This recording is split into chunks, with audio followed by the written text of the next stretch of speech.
The desert stretched endlessly in every direction, a vast expanse of broken rock and scorched sand baking under the relentless sun, while the 311 SEALs pressed forward, their formation tight and disciplined, every man scanning the horizon for movement. Every sense alert, as if the land itself might betray them at any moment, and Riker, the team leader, felt a chill run down his spine, though the air was hot because instinct told him the ambush was already set and waiting somewhere just beyond the rise. Dust whipped into their eyes and filled their lungs as they moved across the open terrain, the weight of their gear heavy against their bodies, yet each man pushed forward, aware that hesitation meant death, and behind the SEALs the hum of approaching vehicles was faint yet unmistakable, the crunch of tires over gravel and the metallic clink of weapons being readied, sending a subtle shiver of tension through the squad as they realized the enemy had chosen this moment and this location carefully to strike with full force. Riker raised his hand, signaling a halt, and the SEALs froze, their eyes scanning the distant rocks, the broken ridges, and the low dunes where shadows shifted unnaturally, and one of the point men whispered that the wind carried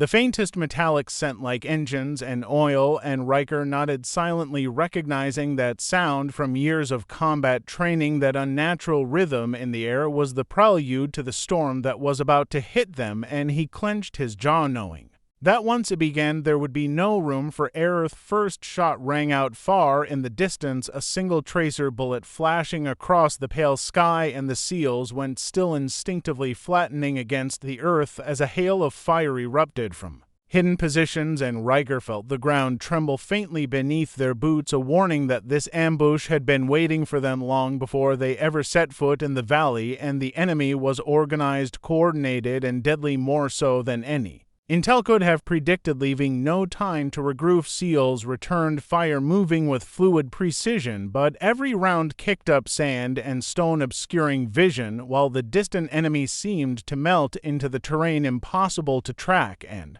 for a brief moment Riker scanned the ridge above and behind the dunes and felt a rising tension in his chest, because this was no ordinary ambush. The patterns, the fire, the timing suggested that someone was orchestrating this attack with intelligence and patience, and he could not tell whether it was human or something else. Altogether, explosions tore through the horizon, tossing dirt and rocks into the air, while the SEALs pressed forward, taking cover behind the scattered wreckage of old vehicles abandoned in previous battles, and the enemy fire intensified, forcing men to dive, roll, and crawl as the sheer volume of rounds made it impossible to advance without risk, and Riker signaled silently to flank left, knowing that staying in place meant attrition and death, as every heartbeat counted more than the seconds ticking silently in the oppressive heat. There vibrated with distant engines, something approaching faster than trucks could manage, and Keller, a veteran beside him, muttered that the sound was too controlled, too precise to be normal, and Riker followed his gaze toward the dark horizon and froze, because the silhouette of an aircraft emerged, cutting through the sky with a speed and purpose that none of them had anticipated. And the shape was unmistakable, a shadow of metal wings and engines powerful enough to flatten the ambush before it had fully formed. It was Nightfire, the A10, the aircraft that had been sent as support months ago, and yet in this moment appearing like a guardian angel. It roared across the desert, opening fire on enemy positions with cannon rounds that tore walls apart, sending plumes of sand and smoke into the sky, and the SEALs froze mid-movement, because even trained as they were, nothing could have prepared them for the sound, the power, and the sudden clarity of salvation streaking across the battlefield. And Riker realized in that instant that everything had just shifted. The enemy scrambled under the sudden onslaught, the coordination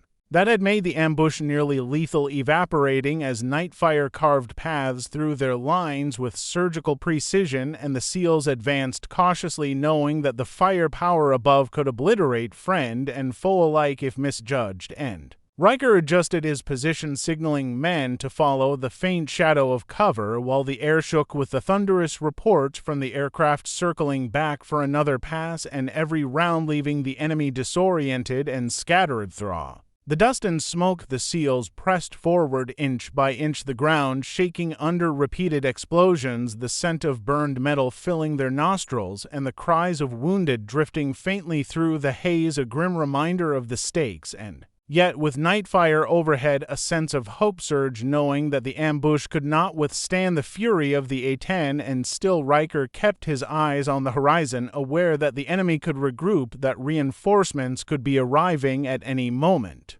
And the desert offered no forgiveness for mistake. As the aircraft dipped lower, its engines screaming a high wail that rattled teeth and vibrated through armor plating, sending a shiver of awe and fear down the SEALs' spines. And Nightfire unleashed a new barrage, tearing open the enemy lines, the shockwave throwing men to the ground, the fire lighting the valley like a sudden sun. And Riker motioned the team forward, signaling for precision and patience as they advanced, following the path cleared. Above them, a path of destruction that had opened suddenly and mercilessly, and yet left questions lingering about how long the support could last. The enemy shifted, desperate for cover, but the canyon walls and scattered rocks offered minimal protection. As Nightfire descended, once more raining shells into the densest pockets of resistance, while the SEALs moved like shadows across the broken terrain, their training allowing them to flow with the chaos around them, even as adrenaline surged in every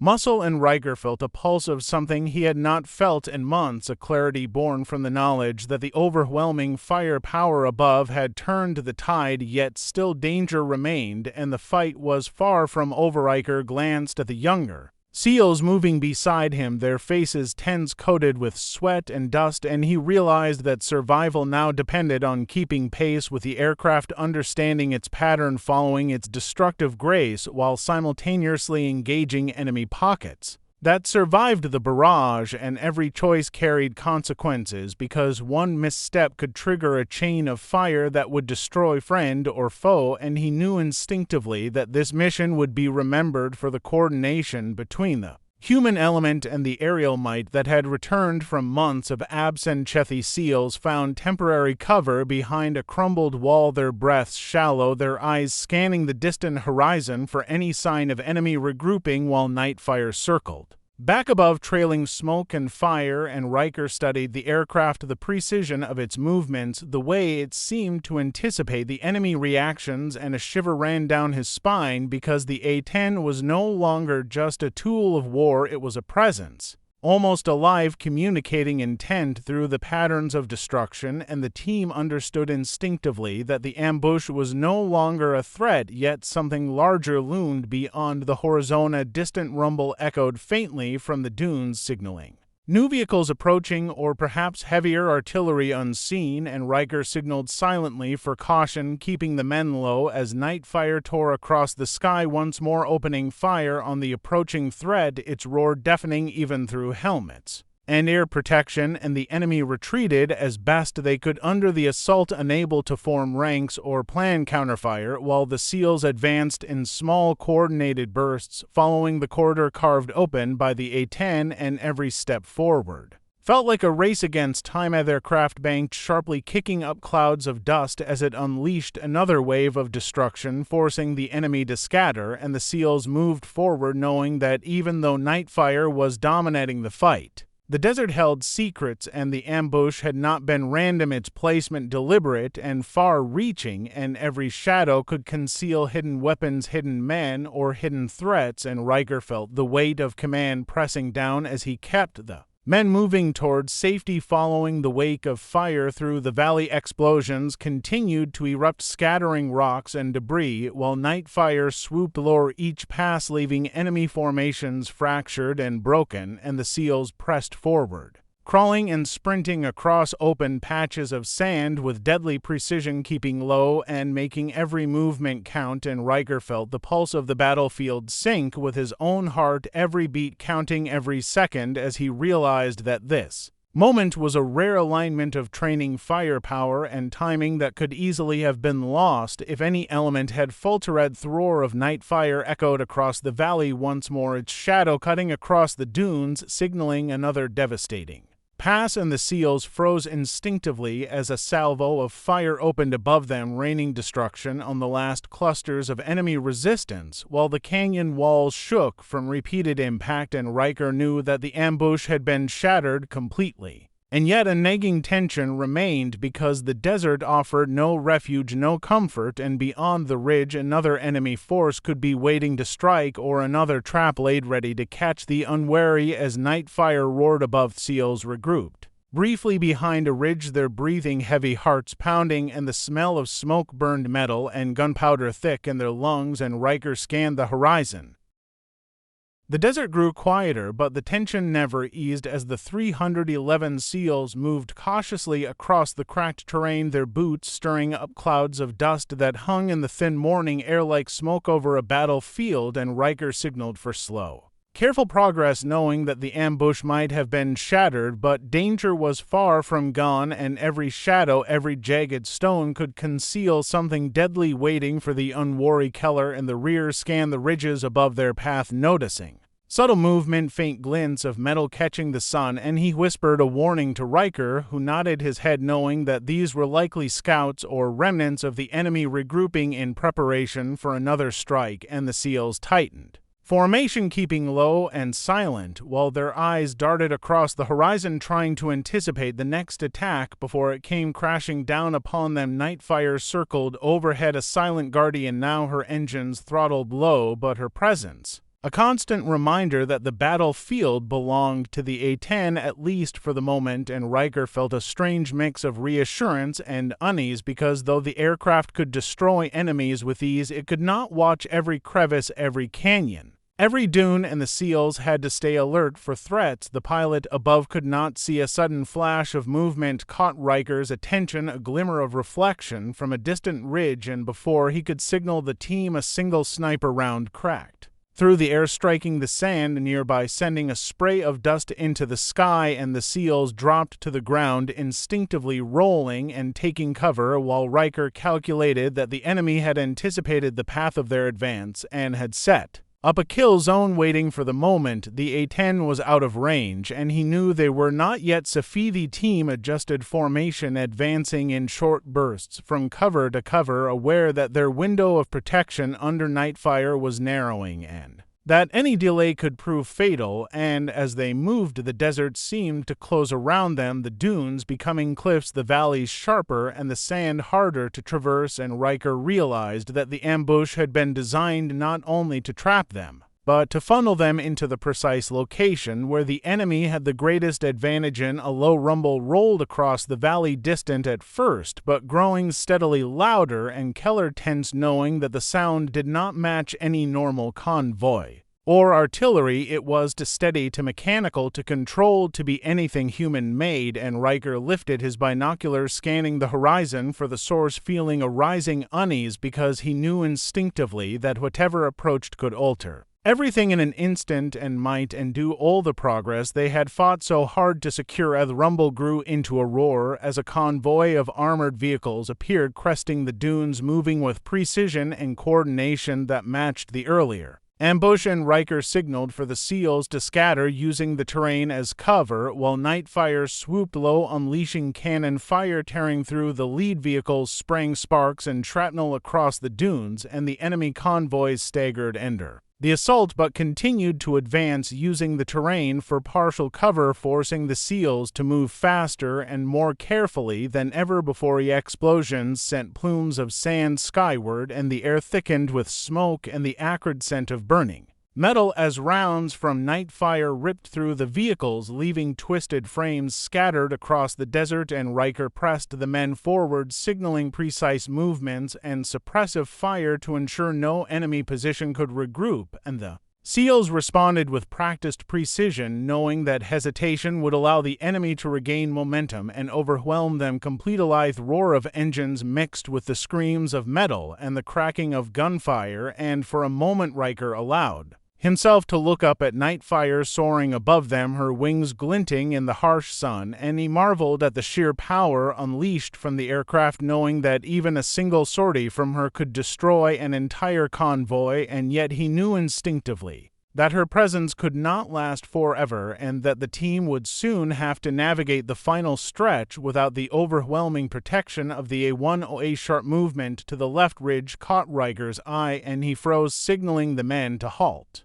As a small group of enemy combatants emerged from behind cover, advancing quickly toward a narrow pass that the SEALs would have to traverse to reach the extraction point, and Keller whispered that the timing was too precise to be coincidence, and Riker realized with a jolt that the enemy had coordinated multiple forces, expecting the SEALs to follow a predictable path, and that Nightfire had to act fast to prevent the ambush from re-establishing. Fifth reacted, instantly diving toward the ridge, her engine screaming a terrifying roar that echoed across the desert as her cannons unleashed another wave of destruction, sweeping the ridge clear and scattering the enemy before they could strike, and the SEALs used the chaos to move forward in tight coordination, relying on the path carved by the aircraft above while keeping their eyes on the horizon for any remaining threats that might have survived the blast. Valley ahead narrowed, forming a canyon with high walls casting long shadows across the path, and Riker recognized the danger immediately because the enemy had likely prepared secondary positions hidden along the walls ready to strike from above, and the SEALs pressed carefully forward, using every ounce of training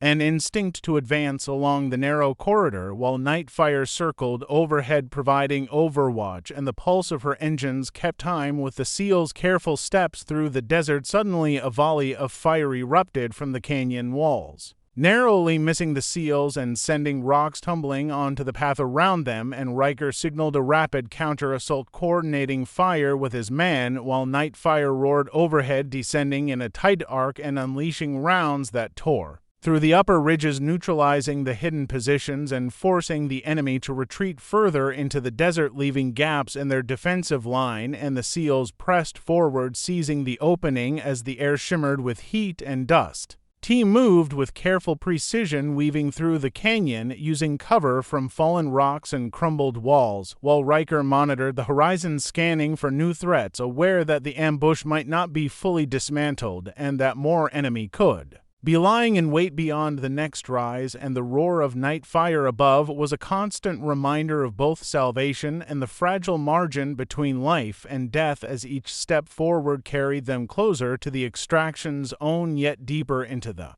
heart of the battlefield. A sudden flash from the left ridge caught Riker's attention, a figure silhouetted against the sun carrying a weapon aimed at the SEALs, and he shouted for the men to dive as the sniper fired, narrowly missing its target, and Nightfire reacted immediately, twisting into a dive, unleashing a salvo of fire at the ridge, and the figure vanished in a plume of smoke and debris, and Riker realized with growing urgency that every movement of the SEALs had to be calculated and coordinated with Nightfire to survive the final stretch of the desert. Canyon walls trembled with each successive explosion, the air thick with the roar of engines and the scent of burning metal and sand, and the SEALs pressed forward, taking careful cover behind fallen debris, while Nightfire made several passes, ensuring the enemy could not re-establish control, and Riker felt the tension in his chest grow, knowing that even with overwhelming firepower above, they could not let their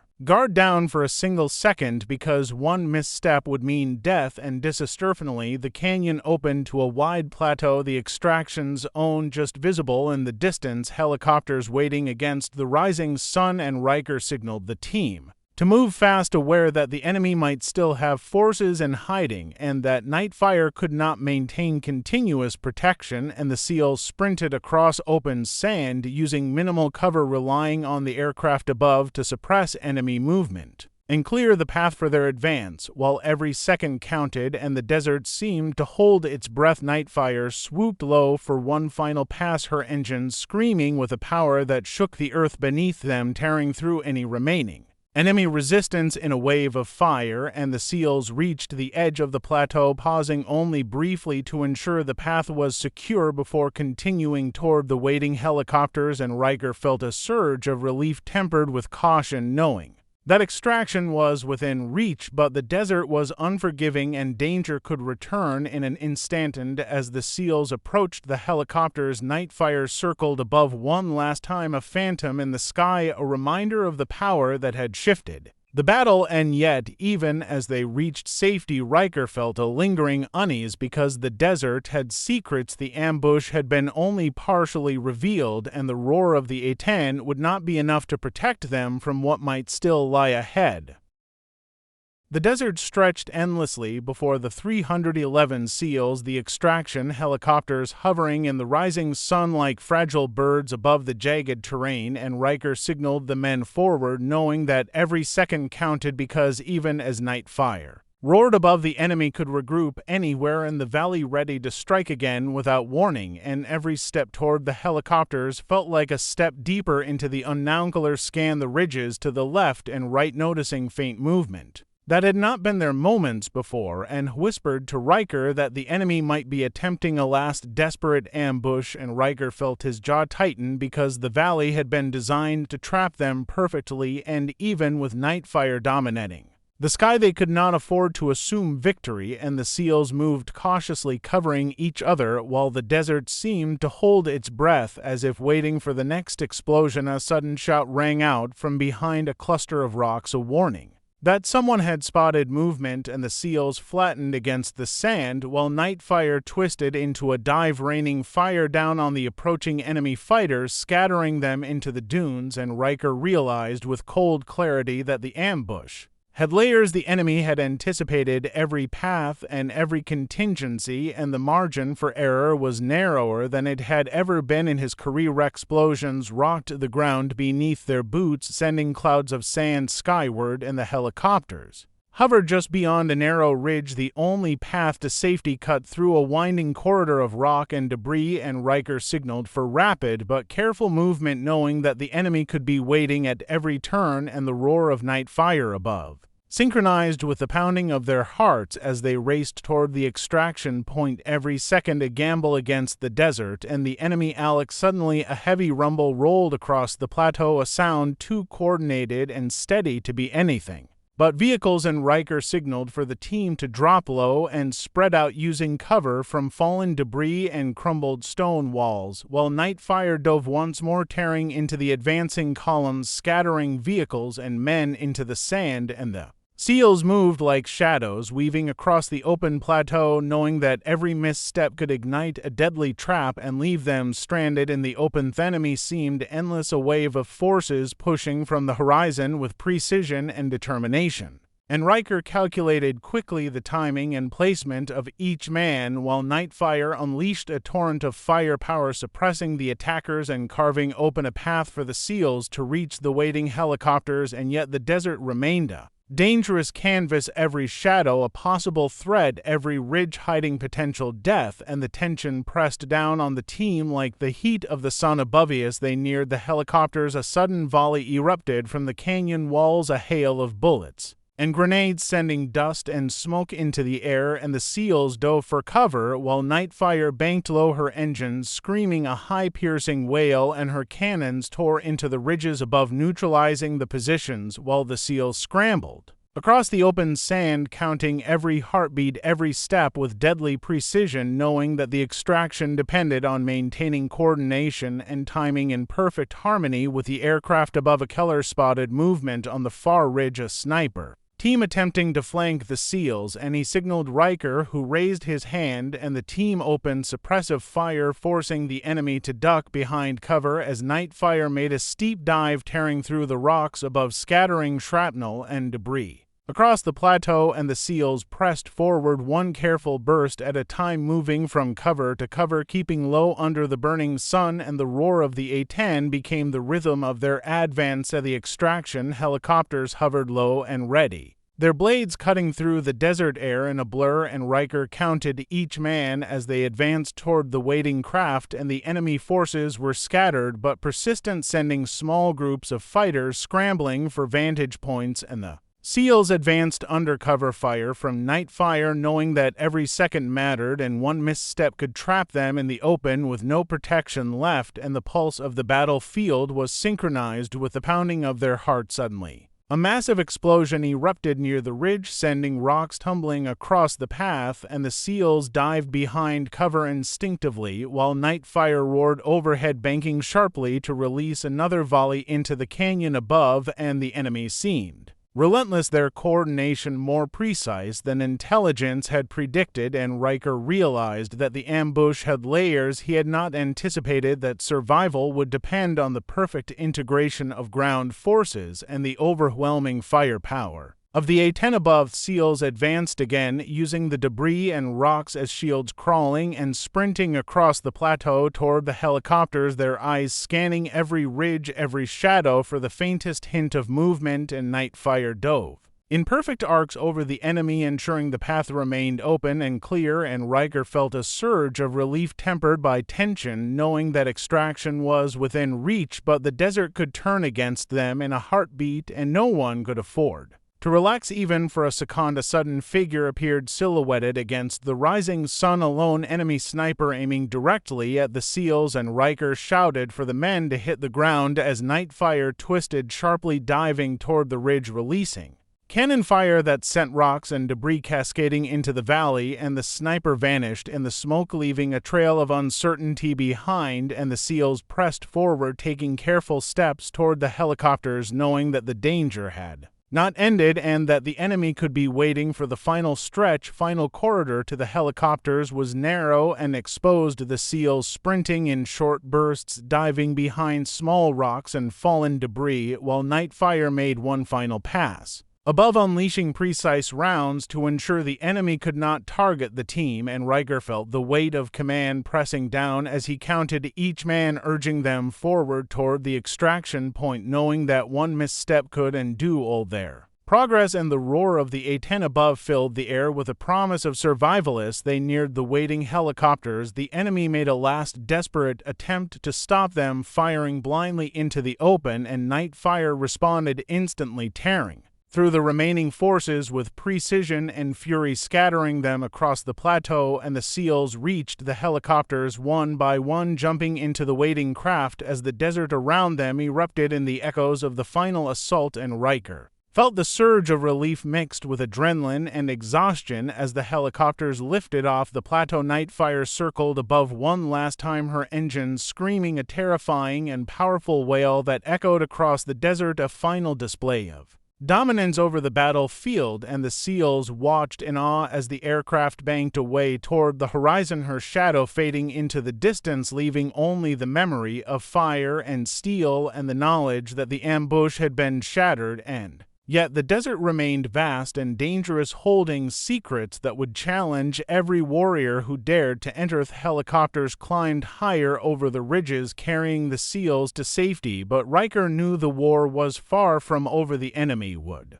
regroup, the desert would hide new traps, and Nightfire might not always be there to protect them, and the pulse of tension lingered in every man, knowing that survival was temporary, and each battle demanded courage, precision, and a willingness to face the unknown. And the SEALs stared at the horizon, wondering what awaited them beyond the sun-scorched dun sand as the last echoes of gunfire and cannon fire faded into the distance. Riker understood that today had been a narrow victory, carved by skill, firepower, and timing, but the desert had not surrendered its secrets, and the shadow of the A10 above had reminded them all that even in triumph danger waited unseen, and the story of 311 SEALs and Nightfire would be remembered not for the death they had avoided, but for the peril they had faced and the forces that would rise again.